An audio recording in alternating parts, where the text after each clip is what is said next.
Welcome to the Audiobook Lovin Podcast, discussing all things audiobooks with the authors that write the stories and the narrators that perform them. Brought to you by Viviana, Enchantress of Books.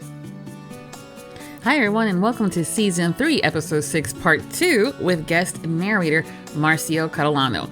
We're going to kick off exactly where we left out in Part 1 and have included the links to that episode in the podcast post over at Viviana, Enchantress of Books. Let the fun begin. So you were mentioning that you were very shy and quiet until you were about 19. Oh my God, yes. I was like a flower. Hard to believe knowing what I know about you. A flower with spikes. Yeah. Touch me, bitch. I'll cut you. That's good. No. Anyways. So can you pinpoint what happened at that age that made you? Oh my God, yeah. More? Yeah. It's my friend's fault. My friend's fault. I'm going to call his ass out because he ruined he ruined my life or he made me money. I don't know which one.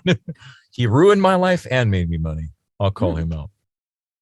Changed my reality. So I had a friend named Michael Evans. He we became friends later. We weren't friends at all in the beginning. I don't know why I always conflict with people in the beginning, and then we become really tight. I was a stripper for 15 years. That will definitely not make you shy. That won't make you shy because you can't be shy. But if you are shy, that will unmake you shy. Yeah. Yeah. So, the thing I've done the longest in my life was to be a dancer. More than film and TV, more than audiobooks, more than anything. So I started dancing in January 20th, 1995. Don't ask me. I'm terrible with numbers. Don't ask me why I know that date. I worked at a club. I started at a club. There was this guy. We became friends. He was starting a group. There were other groups at the time. I was only working at a club in the beginning and had not yet gotten on with agencies and done private parties, which are like bachelorette parties, birthday parties, going away parties, special occasions, or review shows, which are like Chippendales, Thunder from Down Under, Hollywood Men.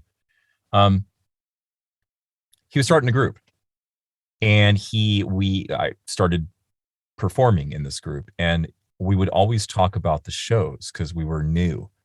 And we were trying to come up and trying to get better. And I would just throw ideas at him.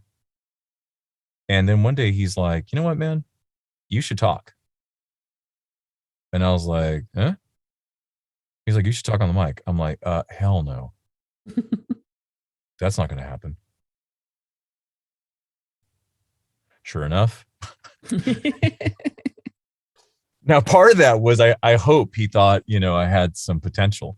Part of it was also that we just, you always have plenty of dancers. You never have enough guys who can MC, because that takes a different skill.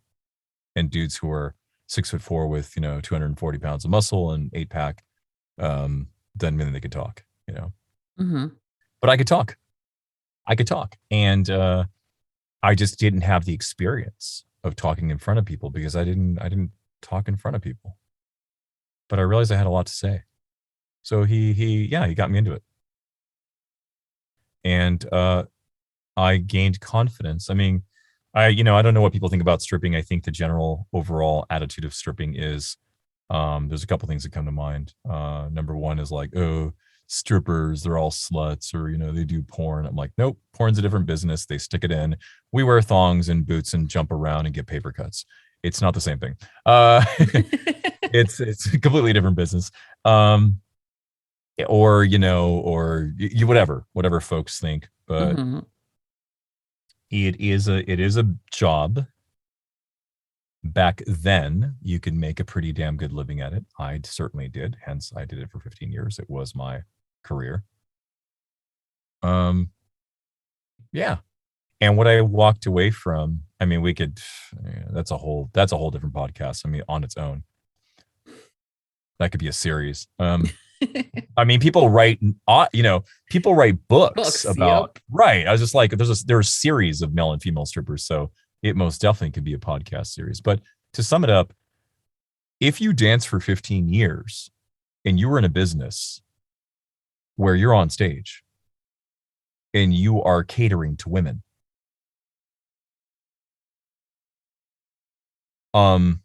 there is the physical component of you have to look good and take care of yourself, right? You have to be good looking, you have to be in shape, you have to put on a show, you have to be charming. But it's hard work, right? Mm-hmm. Try standing in a room or on stage and entertaining people for 15 minutes. Quite all right. Okay. Yeah. Right. Not everybody can stand up there and, mostly unclothed and keep the attention of the audience. And every audience is different. Because you're not going to be everybody's type. Mm-hmm. Right?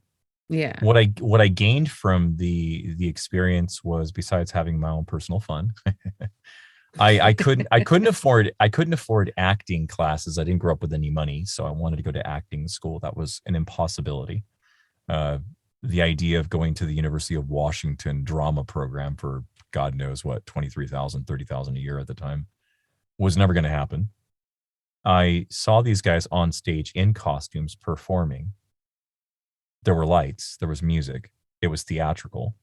It's kind of like Broadway, except naked Broadway. And I thought I could do that. And what it does for a very shy person is it builds your self-esteem and your confidence, because you're forced to sink or swim. Mm-hmm. You go out there and people are going to respond in a positive manner or they're not. And you better be able to adjust on the fly or tweak it the next show or tweak it within show, right? You got to read the terrain. That's why I pay attention to people a lot, because there is a relationship between the audience. If you've ever performed live, anybody who's done theater knows this, or who's in a band knows this. Every single audience is different. There is a different energy every time. It's never the same. And you've got to be, it's a dance. You've got to be in tune with it. You got to be working off of it. Like my acting teacher used to say, you have to work off the moment, right? From moment to unanticipated moment. You got to be tuned in. You can't just go up there and do whatever you want to do. There's certain things that you can choreograph and go up and perform that are crowd pleasers that work each and every time because they're funny or they're shocking. Mm-hmm. But you got to be in tune with people. You got to go out there and you got to listen.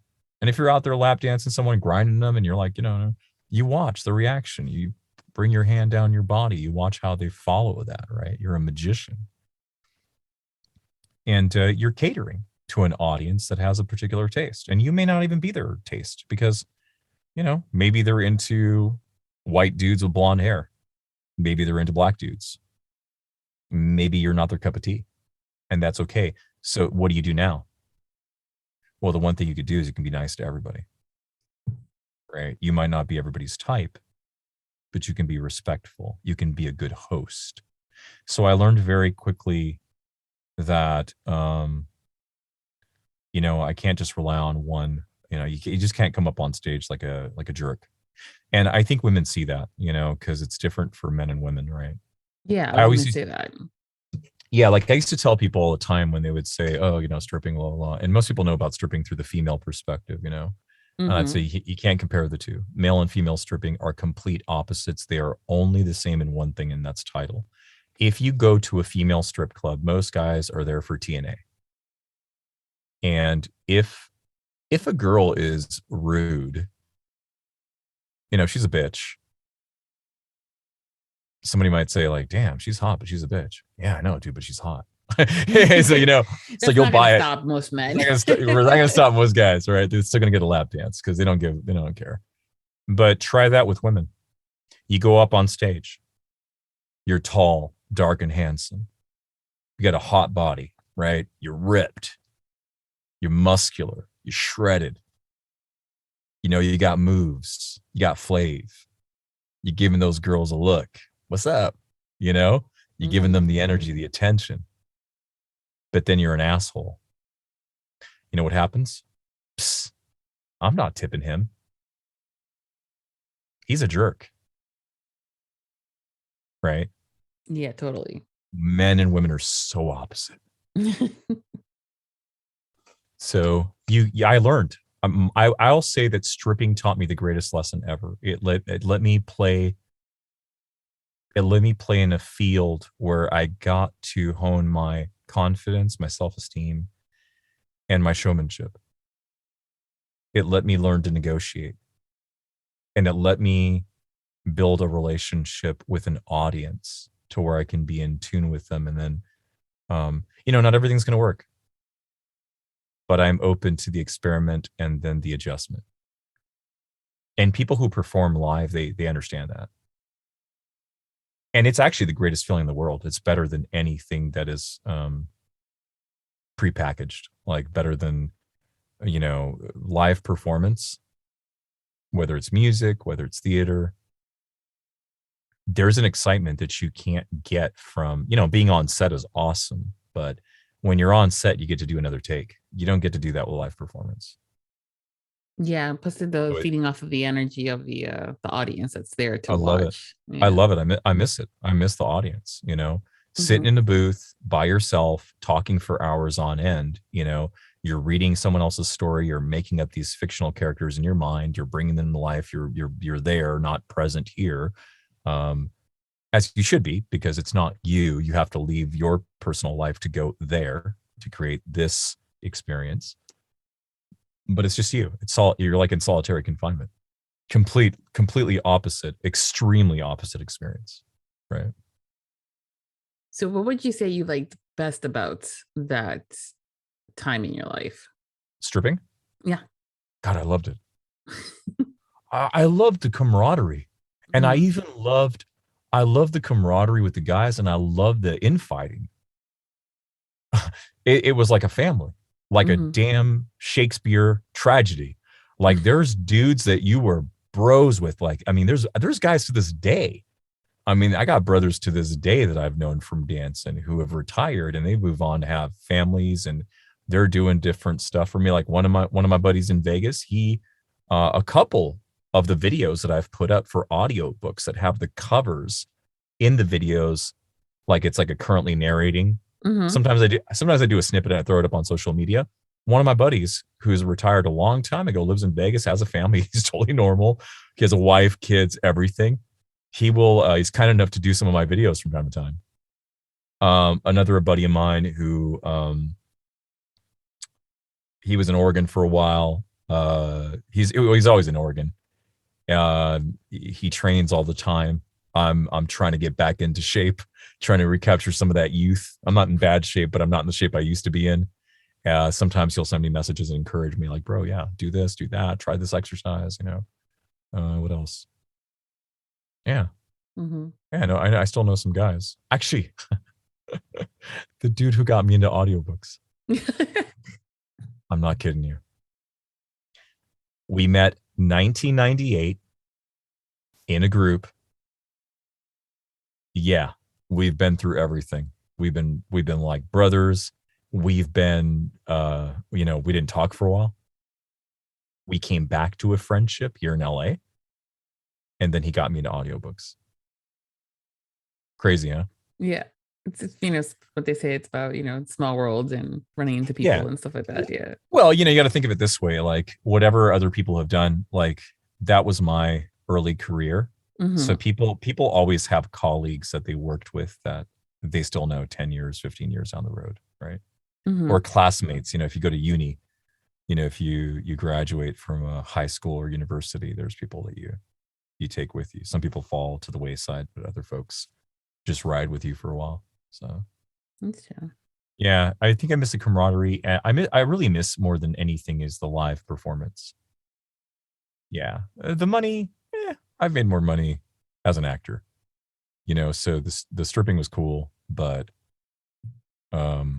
it's good. It was good. It was good. It was good. Bought my first house that way. But yeah, it's a different era, First generation was late 70s. Like Chippendale started in 1979. And the first stripping agency was also founded in the same year. So stripping is not that old. It's about 4 decades away, 80s, 90s, 2000s. Yeah, I mean, we're going on less than 50 years. So on the flip side, any regrets? From that time? Yeah. No. Cool. None. I danced 15 years, 14 in Seattle. After I finished acting school, I did a 4-year program in Seattle. And I moved to Los Angeles. I still was dancing. I got on with a couple of agencies out here. But it was different. The thing is that when you grow up in a certain city, you know everybody. I knew all the agency owners. I knew all the dancers. It's just like you're familiar with everybody. Mm-hmm. You moved to, going from Seattle to LA. LA is huge. Totally different. And stripping started here. So it's a bigger community, has a larger history, and you're driving all over the place. So, and also things changed. I mean, that was 2008. And that was the big crash, remember? The economic crash. Yeah. So yeah. I remember a buddy of mine telling me, man, you left Seattle, bro. You couldn't have picked a better time. It's like your timing was perfect. And he says, as soon as you left, the next summer was just a huge dip. And I was already just trying to, when I moved to LA, I came with money saved up because I knew living here was going to be expensive. You got to get headshots. You have to get representation, commercial, theatrical. You have to have possibly a manager. I'm going to have to work my way into all of these places on top of just figuring out how to live, right? Where's the gym? Where's the grocery store, right? Where's the cheap Asian noodles? Like, how do I live my life every single day in an efficient way that allows me to do the necessities that I need so I can focus on the bigger things to build? Mm-hmm. And LA is overwhelming. And my buddy, who had been in acting school with me, Toby, I can throw his name out there. He told me, look, move in with me. And I was like, no, I'll get my own place. No, bro. No. No. This is LA. 30 days after you get here and you've been here, you're going to want to move somewhere else. Inland is different from the beach. Beverly Hills is different from Santa Monica, is different from Koreatown, is different from the valley. And there's several valleys, so every section has its own feeling and vibe. And he was right. I lived with him for the first 10 months. And then I was like, all right, I'm heading to the opposite side of town. And had I moved here based off pictures or just, whatever limited information I had, I would have been trying to live somewhere which was the opposite of what vibed with me. So he did me a tremendous common sense, solid favor. Mm-hmm. But I tried. Yeah, it wasn't the same. I moved out to LA and I was like, man, I'm making less money and I'm driving all over the place. And I don't even know these people very well. So my relationships aren't as tight. But that was okay because I was on my way out from that. And I was studying acting further out here because you can study. I mean, if you're from Texas or you're from Mississippi or Indiana and you come out here and they look at your resume, who'd you train with? If they don't know your teachers, if you didn't get your headshots with one of the 5 or 6 top photographers here, and trust me, casting directors know who you shot with, whether your headshots are cheap or not, right? Who you studied with, who those teachers are, right? Mm-hmm. All of that stuff you did somewhere else does not matter, right? It's a whole different environment here. And so I was trying to bridge that gap. Just trying to leave that behind and trying to get into this. It was a big transition. They moved too. Yeah, I knew like 2 people here. I knew like 3 people here. And literally they were all classmates. Mm-hmm. And then I had another friend. Crazy thing is I had done a film.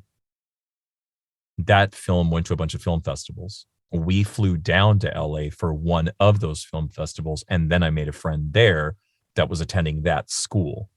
And that was like my first gal pal here, like just friend, like strictly platonic.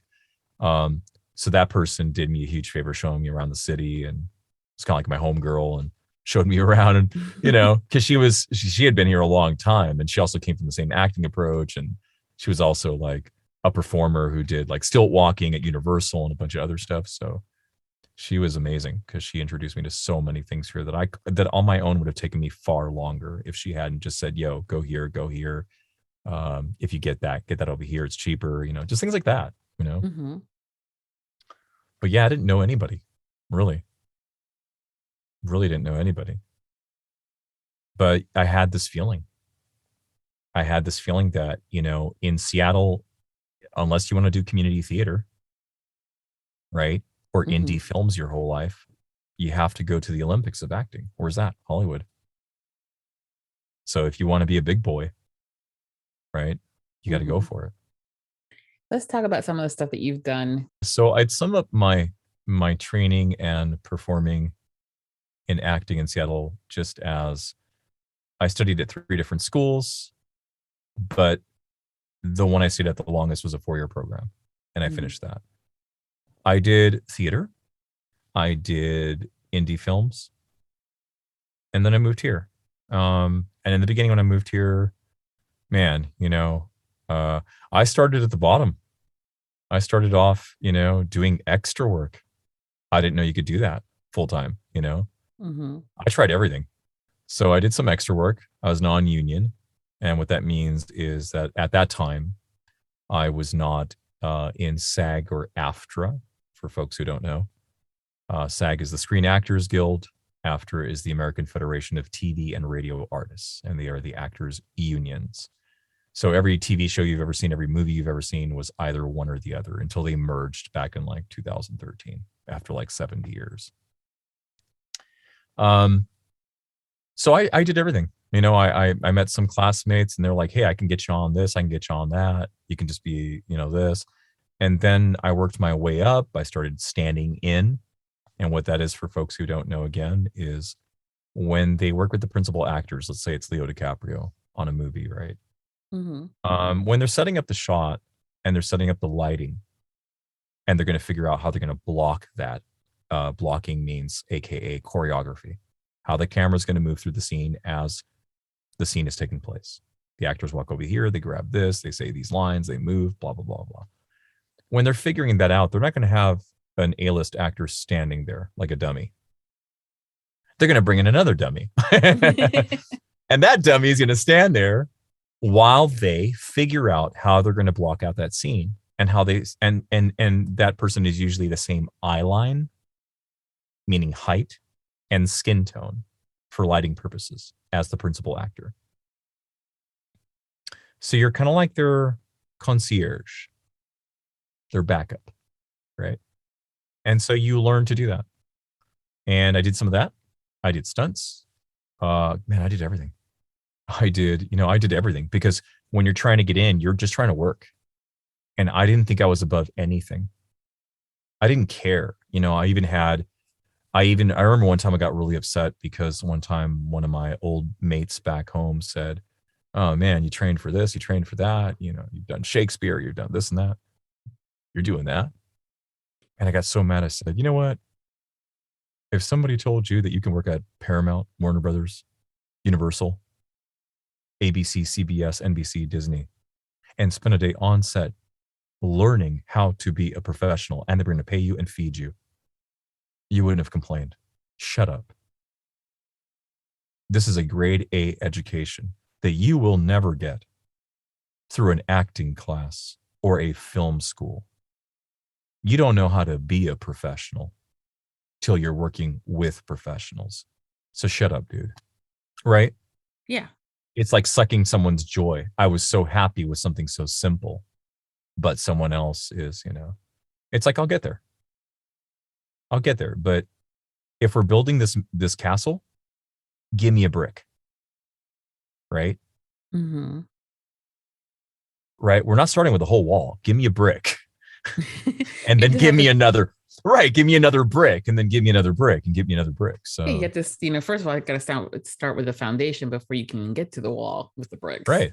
So, and then, okay. And so where do we get to? All right. Well, all those bricks added up. And did I ever become an A-list actor? No. But here's what I did get. I made friends.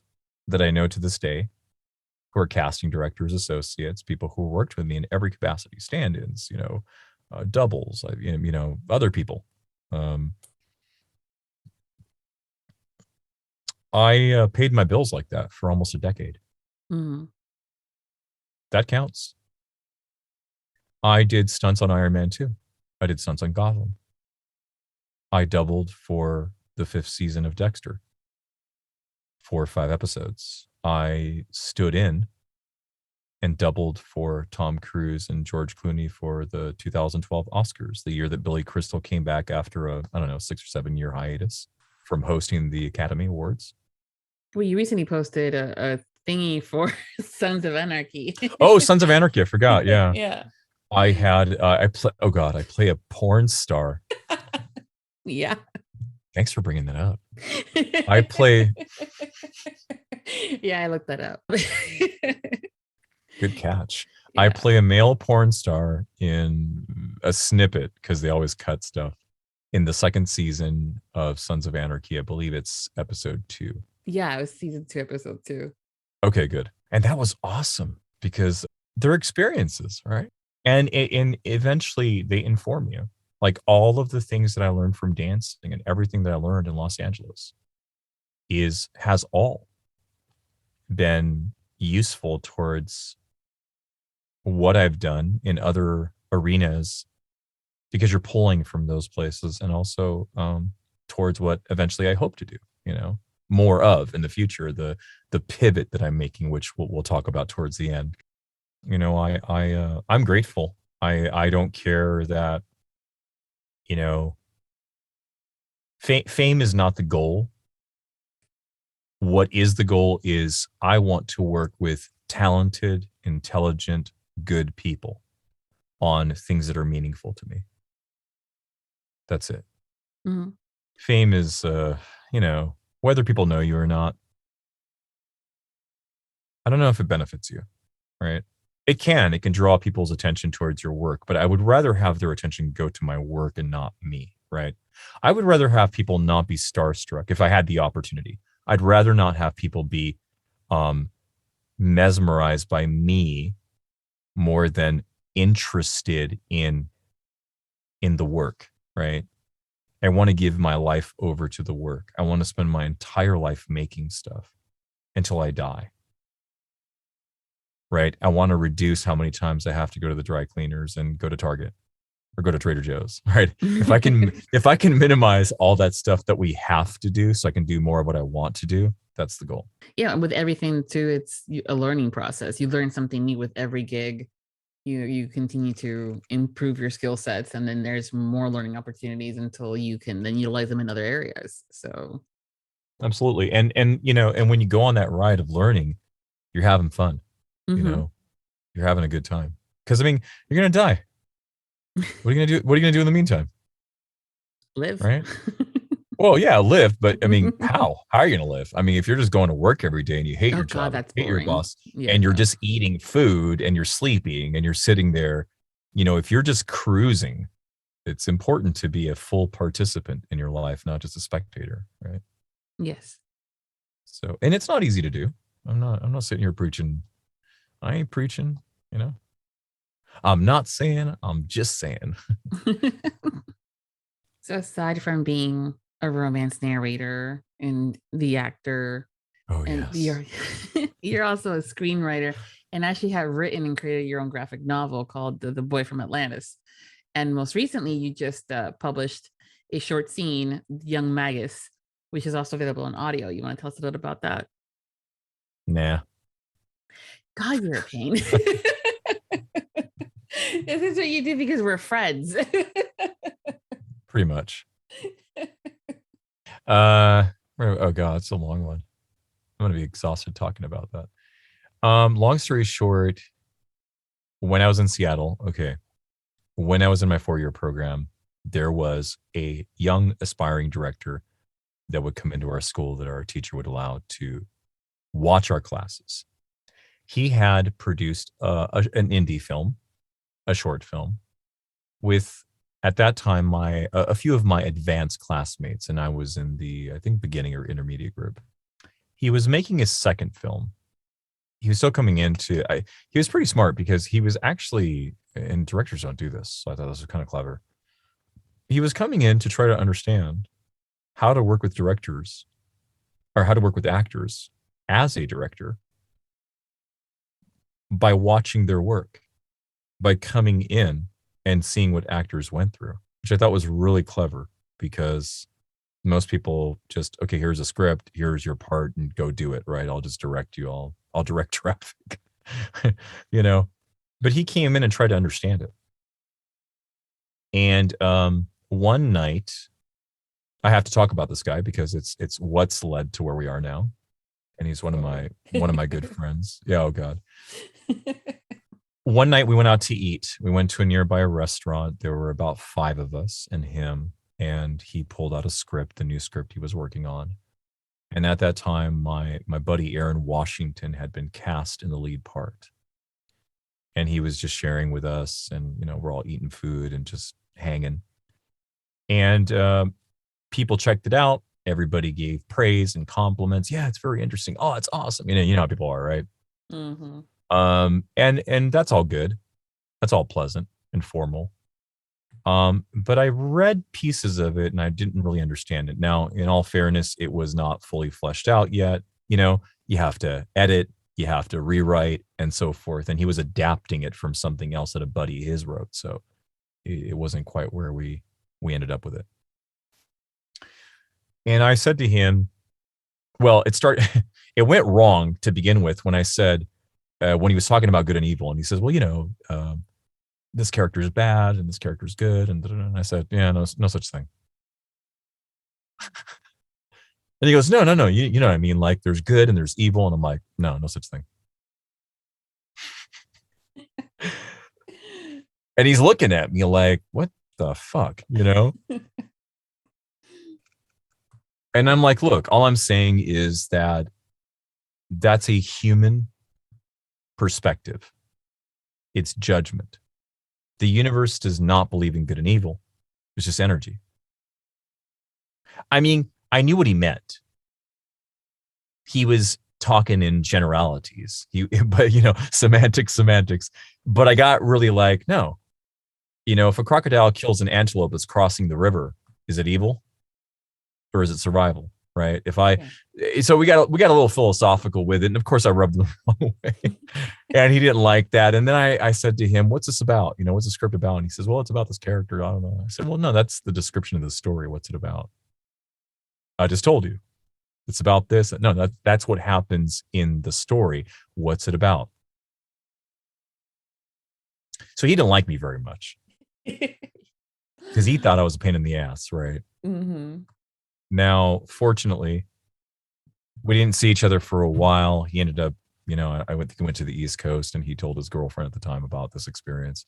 And he was like, yeah, baby, this guy's an asshole. And luckily his girlfriend said, baby, I think he was the only one who told you the truth. And he got in contact with me.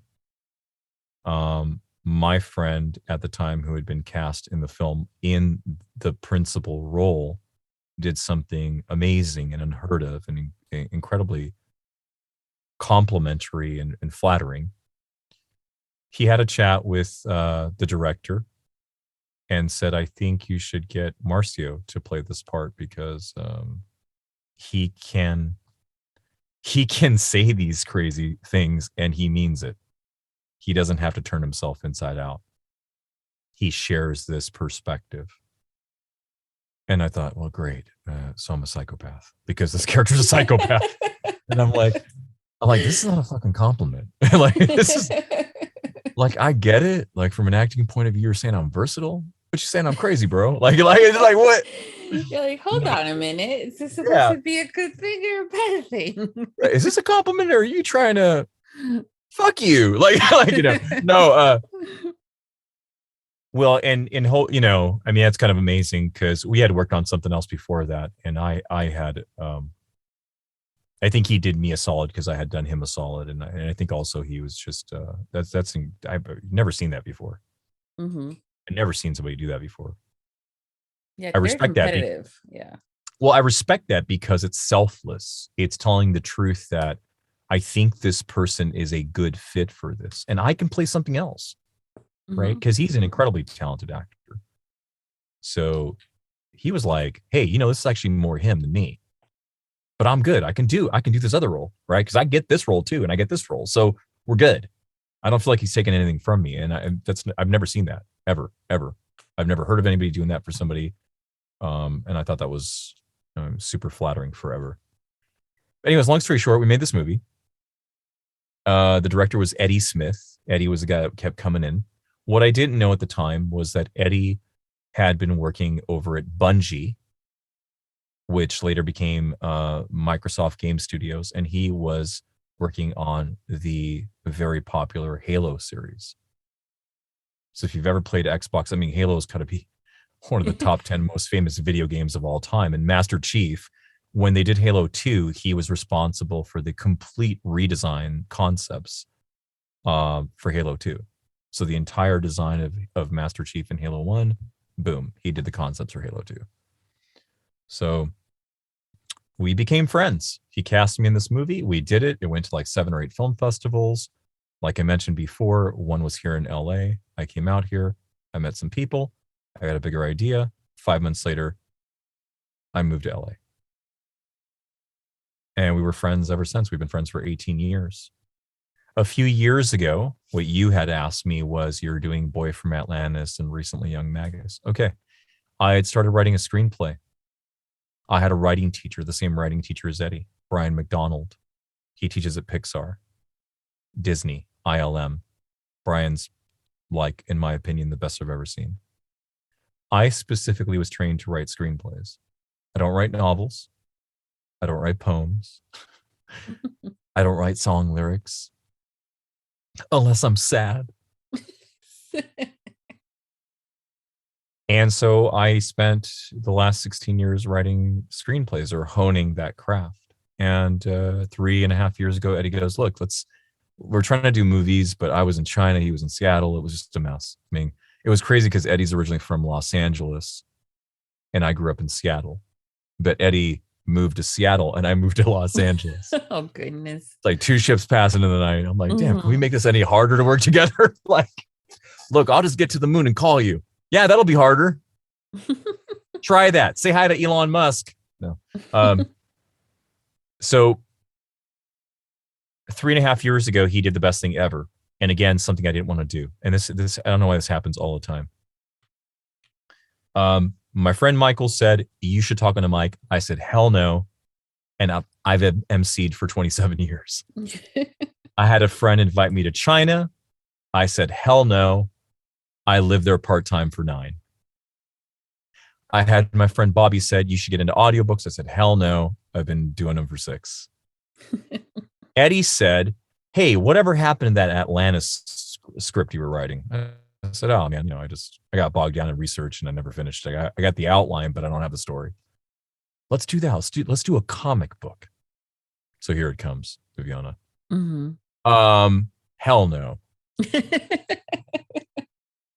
You see, do you see a pattern forming here? And you know what that is? Do you know what that is? No, what? And tell me if you feel this, if you agree. The universe does not care what you want. The universe doesn't give you what you want. It gives you what you need. Yeah, that's true. Does that make sense? No, absolutely. Sometimes you may not be happy with some of the stuff that they want to tell you.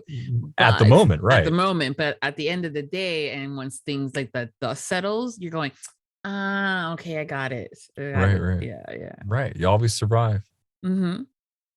So he said, let's do a comic. And I was like, man, I ain't 14. And strangely, I had a subscription to the Uncanny X-Men when I was a kid. So what a freaking hypocrite. So I'm like, I ain't 14. So, he's like, bro, a comic book is a storyboard. If you have to hear this in cinematic sense for you to get it, it's a storyboard.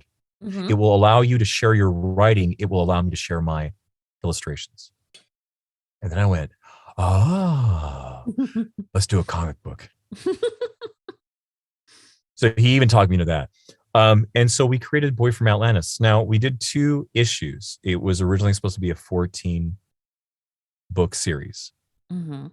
We got 2 issues in and it got super challenging. Plus, he had come up with the idea that we should do these small side stories as supplements for the main series. We can go more in depth to supporting characters, to locations, artifacts. It'll be cool. And I thought, yeah, that'll be good. So I wrote 6 of them. And Young Magus was that first one. I said, well, let's tell the story. And Boy from Atlantis, the main character is Poe. He's a prince. His dad is King Magus. And Poe's a nerd. He's not a warrior like his father, like his race. He's a geek. And that's where the disconnect is, right? The conflict, father and son. I'm not like you, Dad, right? I can't live up to your expectations. I said, well, let's tell the story of Magus, because let's show why he's so strict. So that'll be the first story. Well, that was awesome. So I wrote it in 2 days. He illustrated it in 30 days. And we had our very first short story. And I thought, great, we'll do 14 issues of Boy from Atlantis. There'll be 14 short stories. Well, and we put it up on our website. And then Wix crashed. And then we lost half the art. And then we had to talk about whether we wanted to spend time redrawing it. And he says, look, at this point, drawing 50% of the art is the shortest route, and we'll have something to show for it. Versus if we don't do that, we have nothing. We did all that for nothing. And I went, okay. And then I thought, I want to do an audiobook for this. And then I thought, it's Jesus Christ, are you insane? Because I didn't mean like, hey, I'm going to take Young Magus and I'm going to read it. I was like, it's got to be like Disney. It's got to be like a movie with your eyes closed. Because I grew up with books on tape, right? Albums. Mm-hmm. I grew up with Alice in Wonderland on record. I grew up with The Empire Strikes Back cassette tape with the read-along book that would say, when you hear R2-D2, go turn the page. So that was I was like, I don't want to read this. I want music. I want sound effects. I want a cast. I said, I want money to pay for this because I don't that thing. What is wrong with me? What? God, Zeus, why was I born rich enough to have ideas, but so poor that I can't execute any of them? So, which usually means it's a great story. I don't know about that, but I thought so. I thought, well, and so long story short, Eddie and I, at this point, we did 2 issues of Boy from Atlantis. We haven't abandoned it. We are on a hiatus because something came up last year that was too good to pass up. It is a secret project that I cannot talk about, but I can't wait to release next year. I promise it will be wonderful. I am writing. He is the illustrator. This is the project we're doing for the whole year. Come 2 weeks from now, we will be done translating the screenplay that I wrote for it to comic format that he needs to take visually, because screenplays and comic scripts are completely different. And he's going to take that and illustrate it for the next 10 to 11 months. And just when he needs something like, yo, what about this on page 46? Or what if we do that? Okay, sure. I don't have to touch it. And in the meantime, I can work on something else. But we're going to come back to Boy from Atlantis at the end of 2022. But in the meantime, I did Young Magus. And I was fortunate enough to pull people that I had met along the way in Los Angeles. You see, so we talked about how I never became a A-lister or a major, hi, Marcio Catalano. I'm sitting here in my Malibu mansion with 5 scripts on my coffee table that will pay me each $25 million each. And I'm battling right now. It's either me or Will Smith for this role. It's like, I've never had that experience in my life, right? That would be awesome because I would call up Will Smith and I'd be like, yo, I'll trade you. I'll do I Am Legend. If you do Legend, am I? No. So what was cool is I met folks along the way and I got to beg or ask people to help me. And I had never done that. I had never, I went, Jesus, I've been performing a long time. I've never produced something. And when I stripped, by the way, I ran an agency. I said that in 1979 there was an agency that started the same year that Chippendale started, and I did purchase the agency that I danced for at one point, and I had almost 150 dancers across 3 states. So I had been in an ownership managerial position. I also had a group that my friends were in, including the guy who got me into audiobooks. Yeah. But I didn't, I've never been a casting director. I've never been a producer. I've never been a director. So I thought, okay, it's time to take that leap. Right. And I thought Young Magus is so small. It's got to be less than 10 minutes. So I started asking people I knew. The very first person I went to was John Malone. John and I studied under a phenomenal voice teacher, Dave Fenoy, here in Los Angeles. And John and I were classmates, and he's a fantastic commercial actor. I mean, he's done stuff for so many major brands. And I said, hey, listen, I've got one line. I looked at Young Magus and I said, what is the smallest component I can start with? Again, right? What's the first brick? So I went to him. Can I have one line? Sure. I went to Alpha Takahashi, who I had met through another friend of mine at a party, a get-together, an event. I said, hey, I need this young prince. Can you help me? And I had to wait 5 months for her. And yeah. And then I was looking for a king. And then somebody in the audiobook industry, Marnie Young, who had been with my agency before she went off and created. Marnie. She's so Marnie's fantastic. Yeah. Marnie is a champion of the people. Mm-hmm. She just found out I think of her that way right now. she's a God, what would I compare her to? She's a beacon. Right?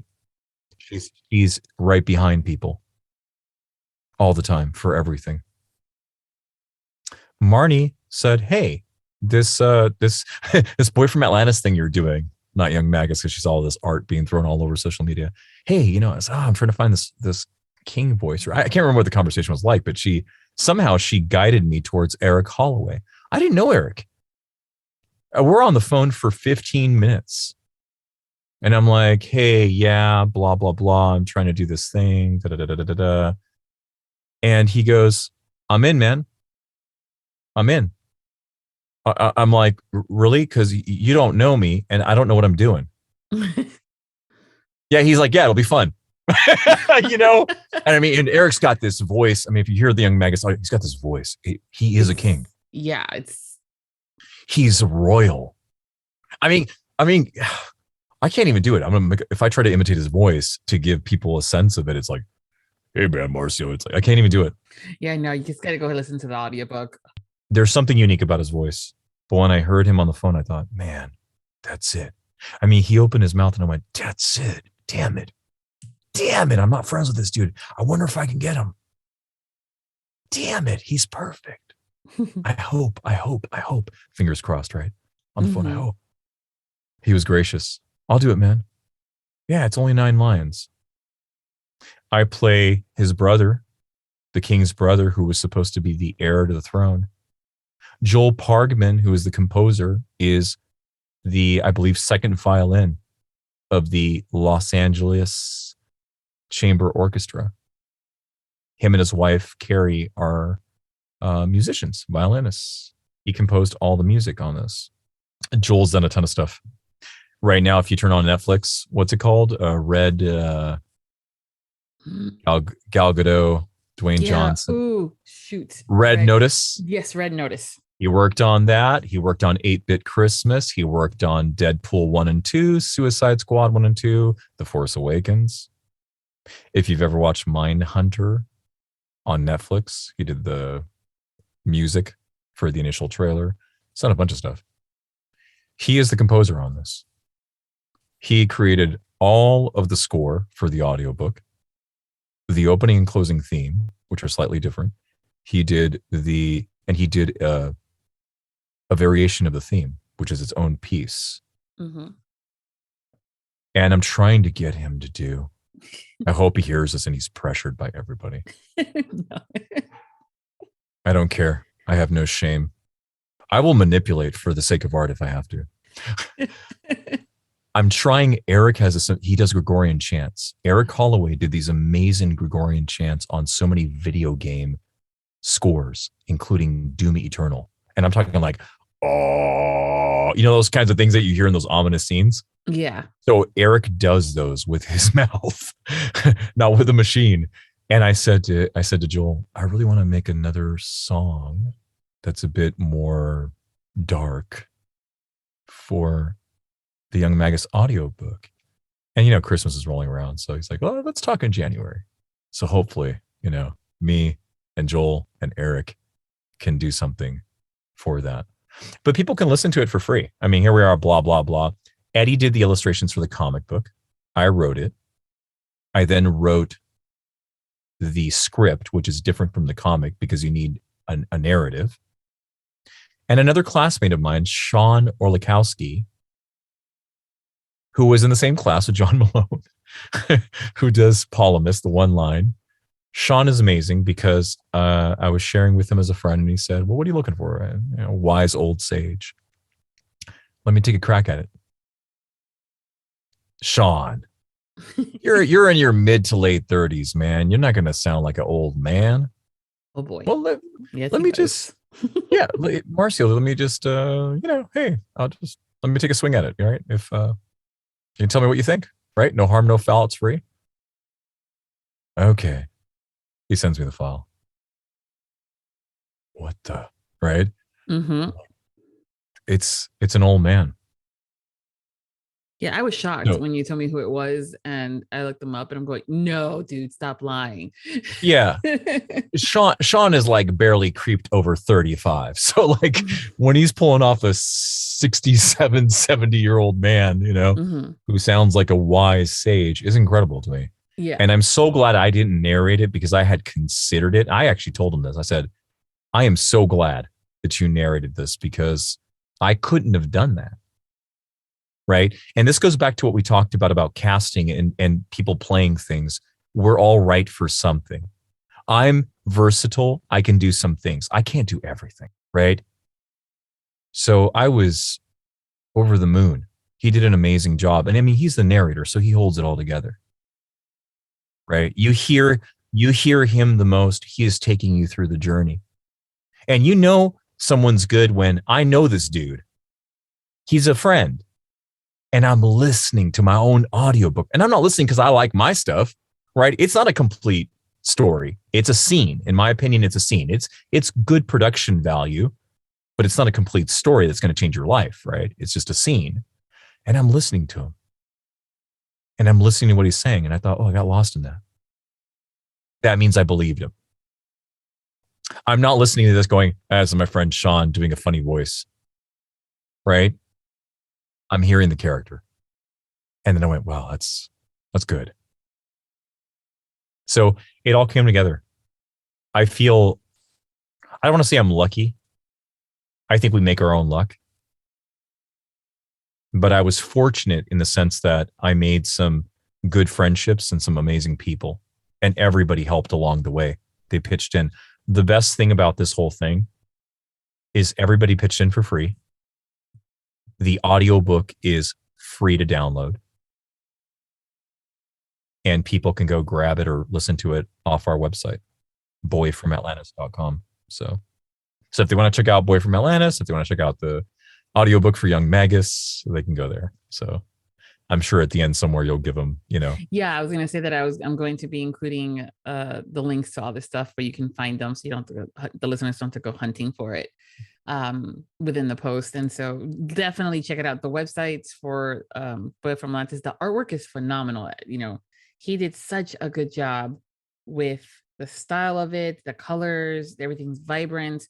The story itself is great. And then you're talking about Boy from Atlantis because that has color, and Young Magus is black and white, like more of a manga style. Because Eddie, I should probably say this about Eddie because you're going into Eddie now. Mm-hmm. Eddie is my partner. So we're business partners. I write, he illustrates. Eddie is a 24-year veteran concept artist and illustrator. So he has done, he's worked for Microsoft Game Studios, Bungie, Sony Online. He taught at DigiPen, which is an animation school in Seattle, the Art Institute in Seattle. He worked on Halo 1, 2, and 3. He worked on Sony's Rise, Son of Rome. He's working for Wizards of the Coast right now. His illustrations, he is good. Yeah, he's very, very good. And I'm very, very fortunate that the guy who directed me in my second film ever that led me to move to LA, who I've been friends with for 18 years, is my partner. And that he trusts me. What's beautiful is that he trusts me enough I'm not good at everything I do. I'm learning, I'm evolving. But he gives me leeway to experiment. And then he lets me go with my hunches. And then if sometimes I don't know something, he informs, so he lets me sometimes artistic direct. He sometimes lets me, I can't draw, but I can see.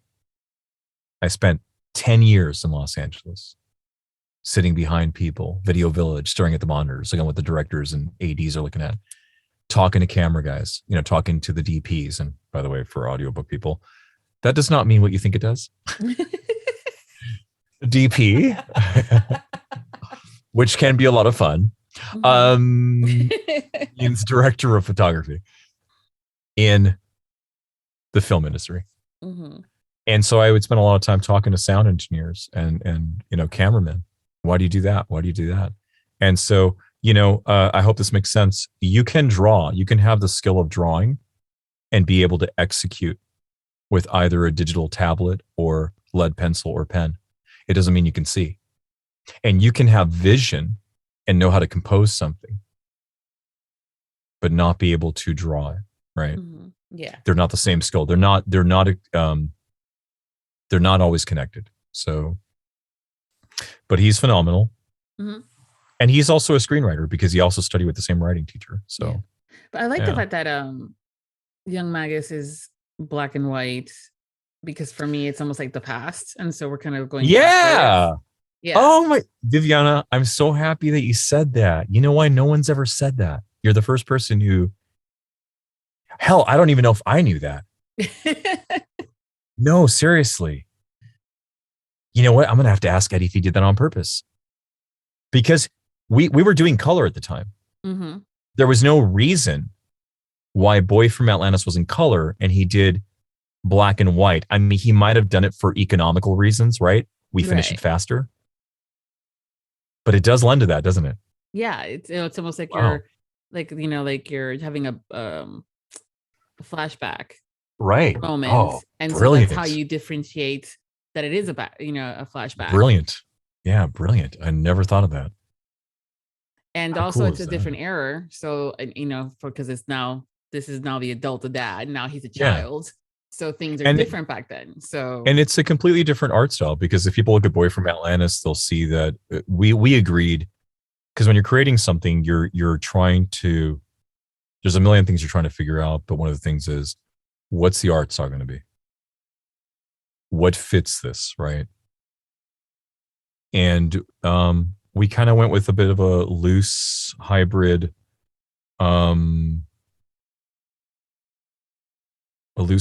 kind of like Western or manga, half and half.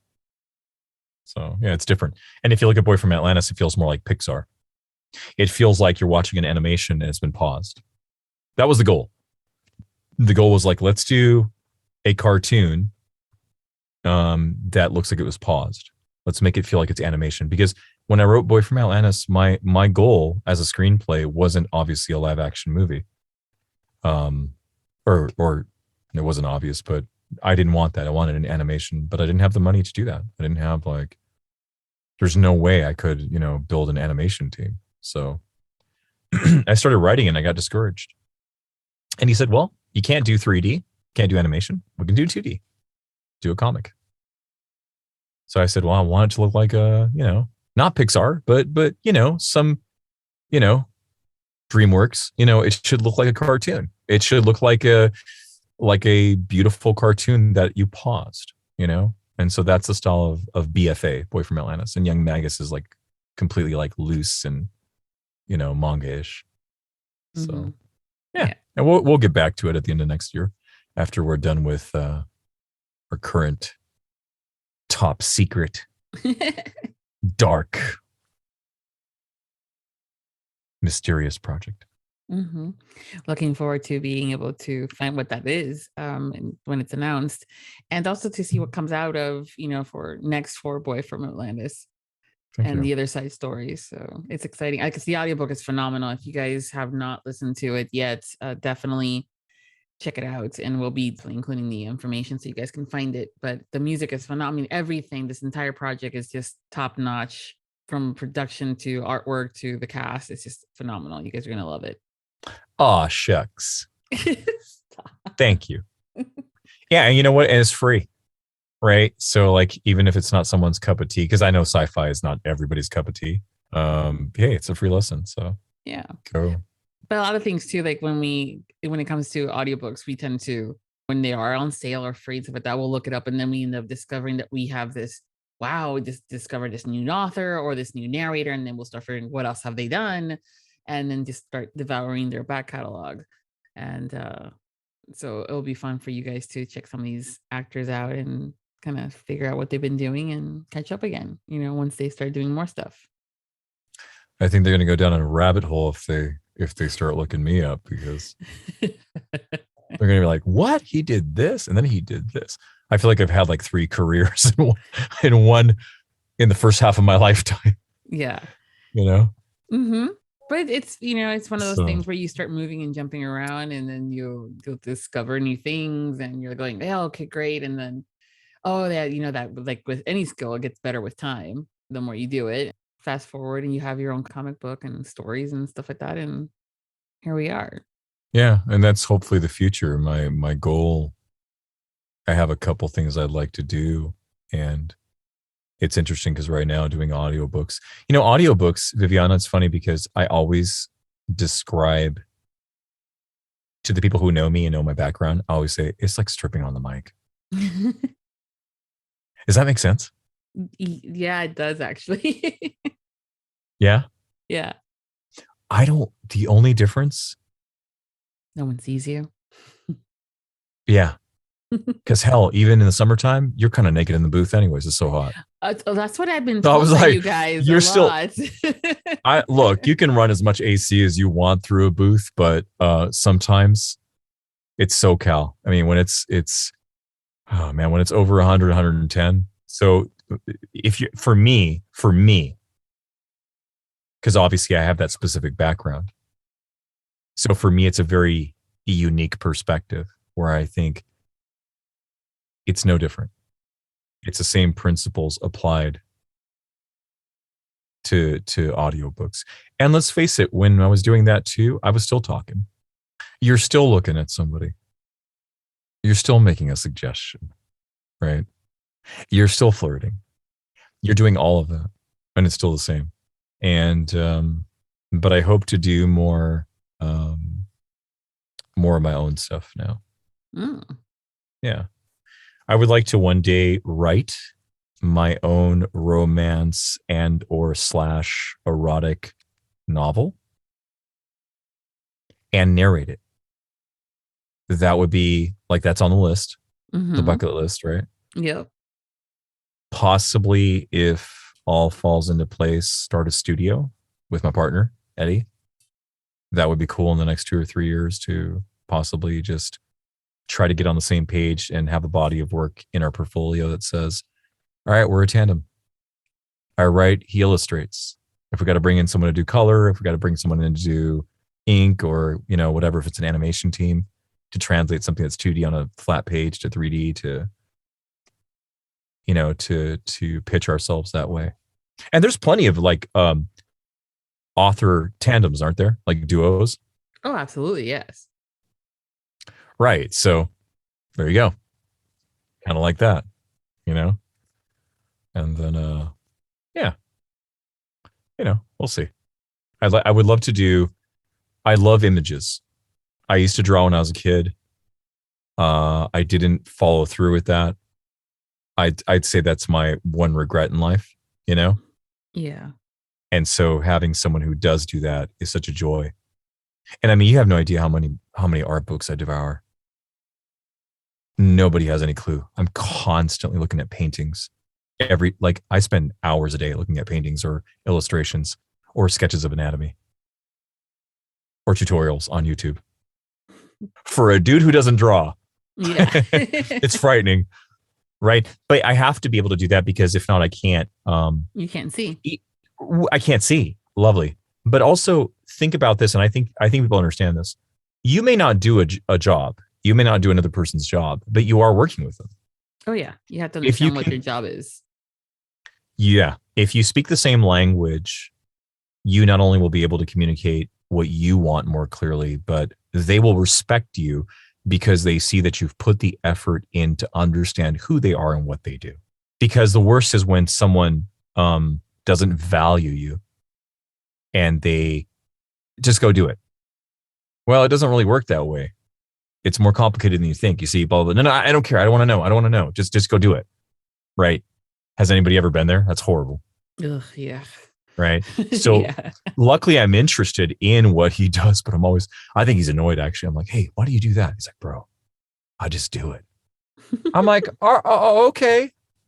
Okay, Kobe, but I can't dribble. So how do you fucking move the ball? Like, just tell me, right? Like, I know this is boring for you, but it's not for me, right? Tell me, because if you tell me once, I'll know it forever and I'll never have to ask you again. So, I should make it easy on yourself, bro. Make it easier. I ain't going to stop. I know you're my friend and you're my partner, but if you think I'm going to shut up, you're stupid. So tell me, why'd you do that? Yeah, it's easier to just tell you. Right. It's easier. Mm-hmm. Look, before you walk in there, I'm just going to let you know. Just let him have his way. And we can all leave sooner. Do you want this to go smoothly? Yes, I do. Okay, just let him think he's right. Because regardless of what you do, he still think he is. So just don't fight the feeling. No. So you're talking about your artwork and how you can spend hours doing that. But when you're not working, what do you do for fun? Wow.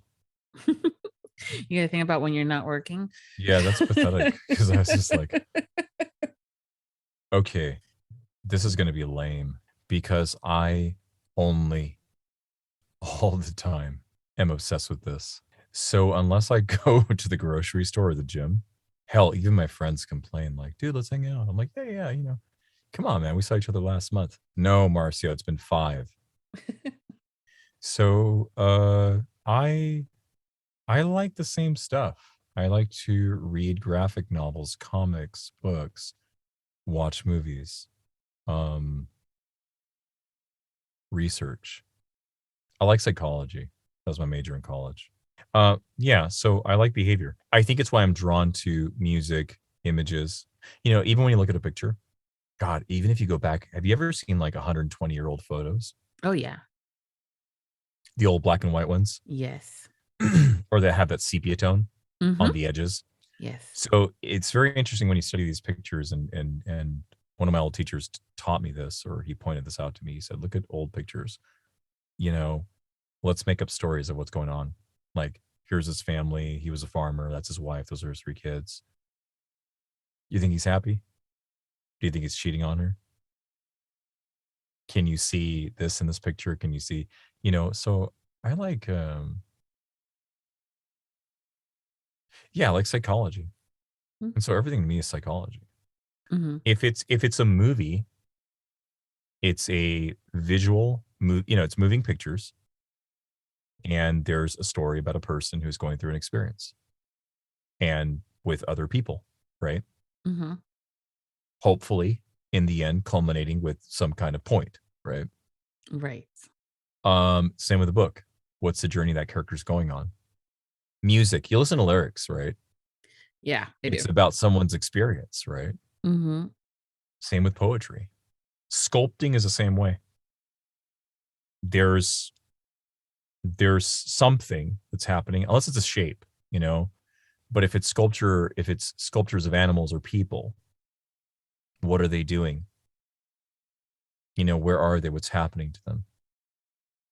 So I'm constantly like that. Yeah.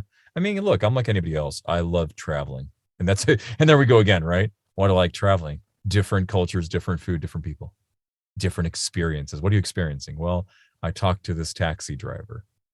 I talked to this old gypsy lady. She said this, right? I tried this food. Did you know? I went to this cafe in Europe, blah, blah, blah. But did you know that coffee is Arabic and it came over here and blah, blah, blah, blah, So I love travel. I just love images. I love images. I mean, I'm taking photos every day. I actually just told somebody today, I said, people don't realize when they see me taking photos of food, they think and I picked this up in China because people do this in China. Asian people take photos of food all the time because they spend time with their families and friends, and food is important. I think food is important to like all cultures. Yeah. Because it's where people come together, the community, right? Families and friends come to share their daily lives. But they take a lot of photos. That wore off on me or rubbed off on me. I do it every day still here in America, and people go, "Why do you do that?" And I think, and they're like, "Oh, you're just taking a picture of a dish." And I'm like, "I'm practicing my craft." What do you mean? I'm trying to make this photo of this seemingly mundane, simple dish look better than what you photograph. If my mom takes this photo, if your uncle takes this photo, if a friend of ours takes this photo, I want my photo to look better than that. So I'm constantly shooting stuff that I never share, and some that I do, right? Because I share like 3% of what I shoot, so daily. Yeah, so I like pictures. Pictures. There you go. You're looking at pictures every day, and you get on audiobooks, and you're painting pictures in people's minds. Yes. You're trying to tell them that even though you're a good boy, in this story, I am playing the bad boy. So you better behave, because if you don't, I will spank your nice round ass. In fact, don't behave. Right. Yeah, exactly.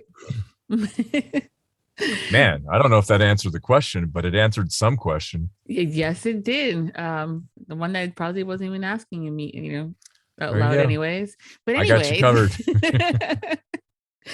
But actually, you were bringing up photos and the food and stuff, and that's one of the things I love about what you post on social media is that you share what you're eating.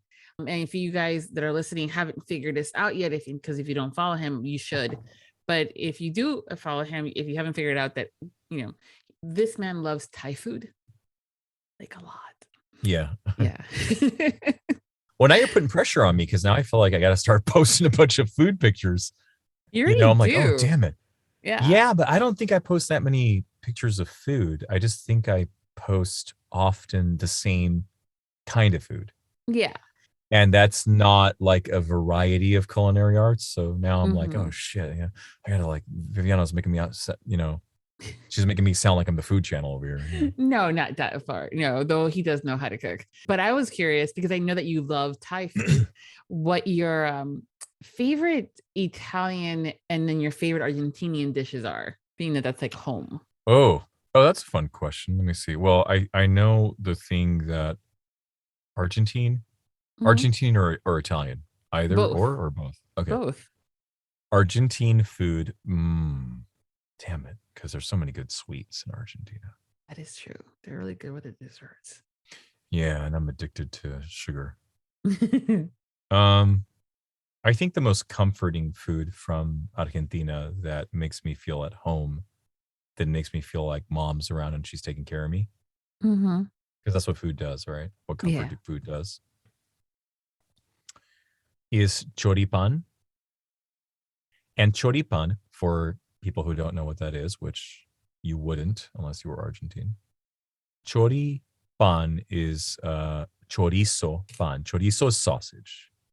Pan, or pane in Italian, is bread. It is a sausage in a hoagie with chimichurri sauce on top. And chimichurri is like parsley, garlic, olive oil, salt. So that's my favorite Argentine dish. Okay. Because that's what like makes me feel cozy. My favorite Italian dish. Oh, this one's easy. Anything with cingale inside. So cingale is boar meat. So the first time I had cingale was pappardelle alla cingale, which is a certain type of very thick noodle, and with boar. But I like, ideally, tagliatelle, which is another kind of pasta, with boar. And that is a specialty of the Tuscan region. Mm-hmm. So if you ever go to Italia, Toscano, Tuscany, this is a seasonal thing, ideally, because it tastes better at a certain part of the year than the other. And yeah, that is amazing. I could eat that every day. Or I think I can. I've never tried it. No, I actually attempted to in Italy, but I was not able to, but I think I could. So those are my two favorite dishes. Thanks for sharing. Thanks for asking. What is your favorite word? Clean word or bad word or just word in general? What? Word in general. And then because the follow-up question is your favorite curse word. So. Oh, I see. Yeah. Ooh. That's oh man, that's so hard. There's so many good words. There's so many good words because so many words describe so many different things, right? Mm-hmm. One word that is easy. I don't know if this is my favorite word, but this is the word that comes to mind now or easily is the word serendipitous, because I like the idea that life is that we all are on a serendipitous adventure, right? Mm-hmm. And the meaning behind that is that it is unforeseen. You have to experience it. And when you do it makes sense after, not before you're going in, because you're like, uh-oh. So yeah, serendipitous. I'll go with that for now. Yeah. Okay. So what's your favorite curse word? Fuck. I love the word fuck. I love the word fuck.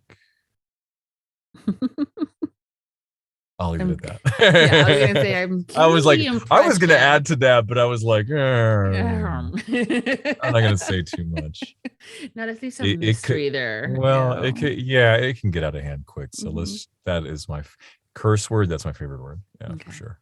Easily, like 99.9%. All the other curse words combined don't even come close.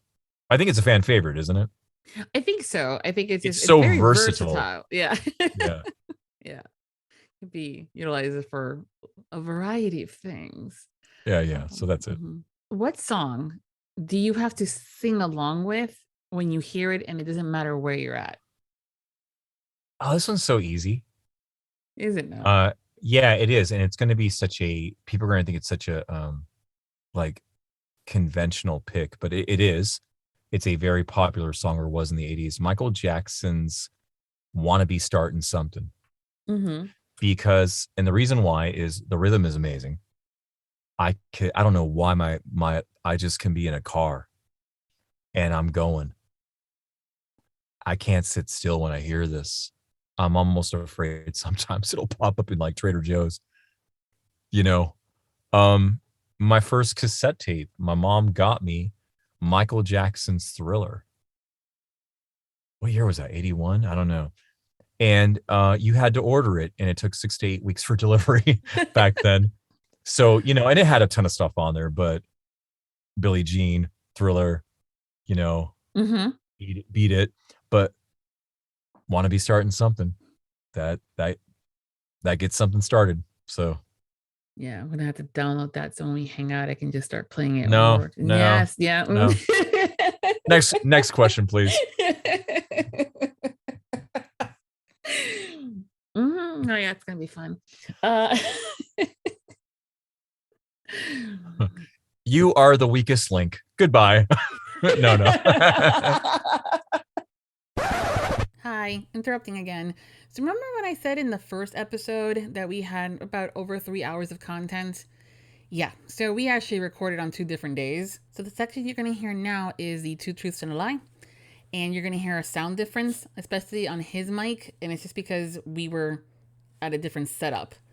So bear with us. You'll get some great content and information. And then we're going to go right back to how we were before. So now actually we're in a little fun point here where we play 2 truths and a lie with our guest. This is where I ask you, my guest, to tell me 3 things about yourself, of which one of them has to be a lie, and I have to figure out which one that is. So. Yeah, I should have wrote these. I should have prepped for that. I only emailed you how many times? So wait a minute, let me just. Yeah, so just to confirm, it has to be 3 things that you don't know about me, right? 3 things that I propose to you, and 2 are true and 1 is not true, right? Correct. Okay. Number 1, I was a licensed bartender. Number 2, I speak 5 languages. Number 3, I have been in near-death experiences 9 times. Damn it. What? You're mad because it's hard? I don't mind it when things are hard. I was just going to say, what's the fun in telling you stuff you already know? Isn't that the point of the game? Yes, exactly. No, it's totally fine. And this is also like, when it comes down to it, it's those specific in details of the fact that it's 5. And that's why I did that, because if it's the 9 times being in, yeah, but if you make it vague, it's no fun, and number 2, it's kind of easier to figure out, right? It should be a game, and a game should be challenging.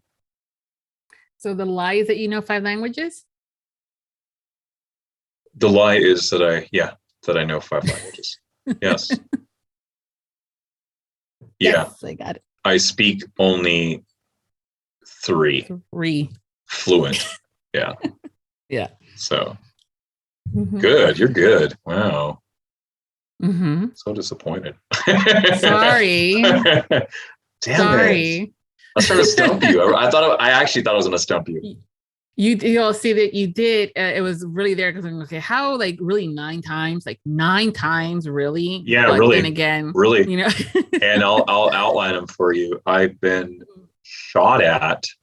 Don't worry, I wasn't like a drug dealer or a mafia person. Or I was almost hit by gunfire on 5 separate occasions.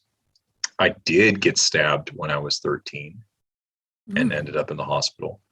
And I've had 2 car accidents, or 3, where I probably should have died. In Seattle, I was driving on the I-5, the biggest highway in Seattle, in Washington State, and a car crashed on an upper bridge above me and landed behind the trunk of my car as I was speeding 65 miles an hour, normal speed on a freeway.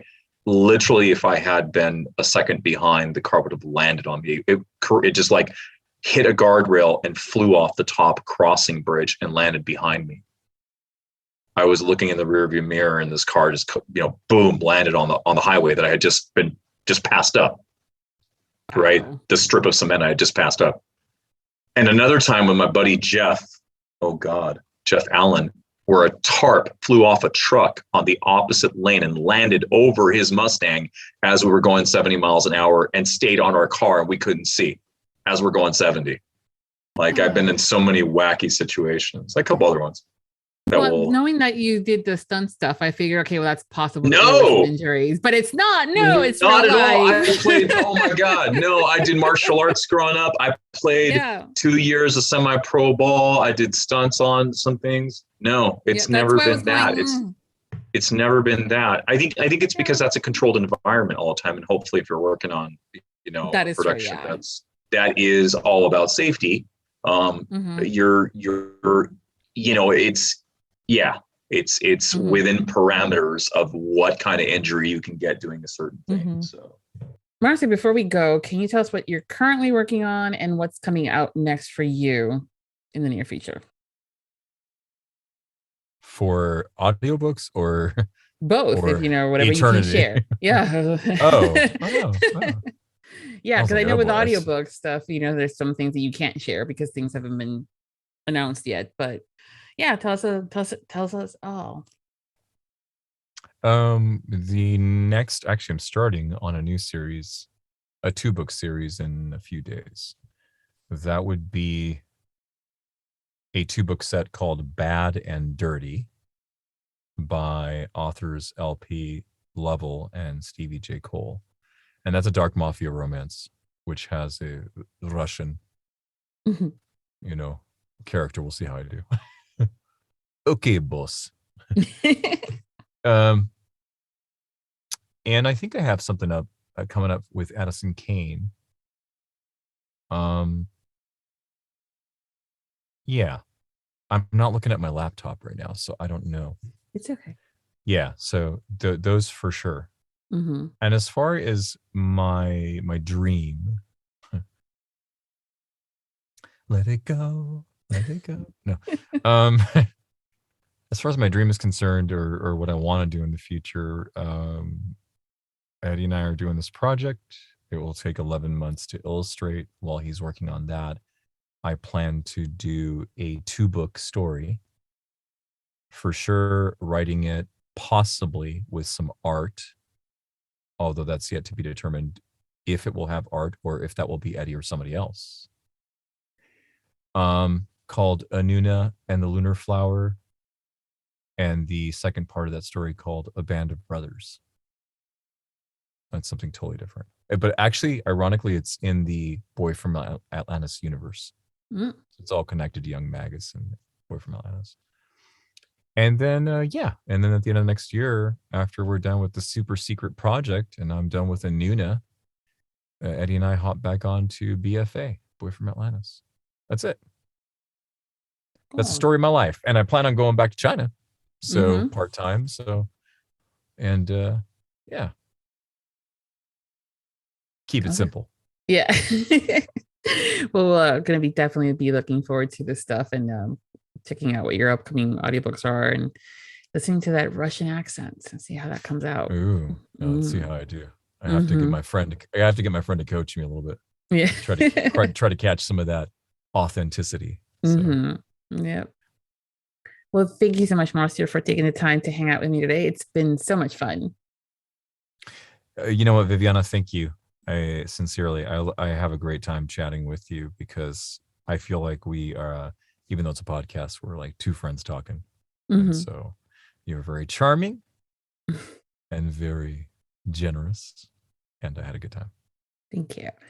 If you're not following Marcio on social media, don't wait another minute. Just go do it. And you will find all his links on this. I love it. Just go do it. Like, don't be so lame. Just go do it. I'm like, don't be a loser. Like, just go do it. Go stalk him. He likes it. He likes psychos. Just make sure you're really, you're wearing makeup and you're hot. Bring stilettos, bring whips, like stalk his ass. Stalk his ass. Otherwise, he feels like you don't care. Oh my God. Jeez. It's like, wow. What do you think of Viviana as a manager? Don't hire her. And definitely don't pay her. She doesn't know what she's doing. She almost got me killed. Oh goodness. I did not see a damn thing. That was on you, dude. I had girls crawling in through the window. You don't like that? I loved it. The sex was hot, but then I had to call the police. It's like, what are you doing here? And I used to have a cop outfit, motherfucker. So this shit was confusing. No.